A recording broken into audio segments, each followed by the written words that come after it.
보아라, 동정녀가 잉태하여 아들을 낳을 것이니 그의 이름을 임마누엘이라고 할 것이다 하신 말씀을 이루려고 하신 것이다. 임마누엘은 번역하면 하나님이 우리와 함께 계시다는 뜻이다. 아멘. 성탄절이 다가옵니다.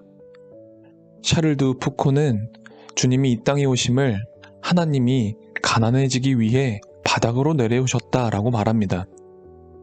하나님이 사람이 되었는데 그 중에서도 가장 끝자리를 선택하셨다라고 합니다. 그분이 끝자리를 선택하신 이유가 뭘까 생각해 봤습니다. 저는 주님이 끝자리로 오신 이유가 세상의 모든 이들을 품어 안기 위해서라고 생각이 들었습니다. 성탄의 의미에 대해 이런 이야기가 있습니다. 대단한 권력을 가진 왕이 너무도 가난하여 거리에서 구걸하며 살아가는 여인을 사랑하게 되었답니다. 그런데 문제는 그 여인이 자신의 처지와 너무나 다른 왕의 그 상황에 적응하지 못하고 절망했다는 것이죠. 그래서 왕은 고민합니다. 그녀의 집안을 바꿔놔야 할까? 아니면 요술을 부려서라도 그녀를 새로 태어나게 할까라고 말이죠. 사랑은 상대를 바꾸는 것이 아니라 자신을 바꾸는 일이라고 합니다. 그러니 가난한 여인이 높은 곳으로 올라올 수 없다면 왕이 내려갈 수밖에 없지 않은가라고 왕은 마음먹었다고 합니다. 저는 성탄이 그런 것 같습니다. 마치 왕이 가난한 여인과 같아지는 것처럼 하나님은 우리와 사랑을 나누기 위해 피조물인 인간이 되기로 마음먹은 사건이지요. 우리는 하나님을 보기 위해 높은 곳으로 올라갈 필요가 없습니다. 삭개오는 예수님을 보기 위해 나무 위로 올라갔지만 예수님은 이렇게 말씀하셨습니다. 삭개오야, 얼른 내려오너라. 우리가 계속해서 묵상하고 있는 대림절 말씀들은 예수님이 이 땅에 오신 과정들을 잘 보여줍니다.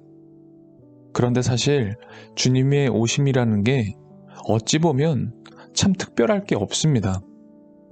보통의 사람들과의 마찬가지의 삶, 요셉도 마리아도 자신의 아이를 돌보듯 몸과 마음으로 아기 예수를 품고 기도합니다. 저는 이 말씀들이 우리에게 이렇게 말하는 것 같습니다.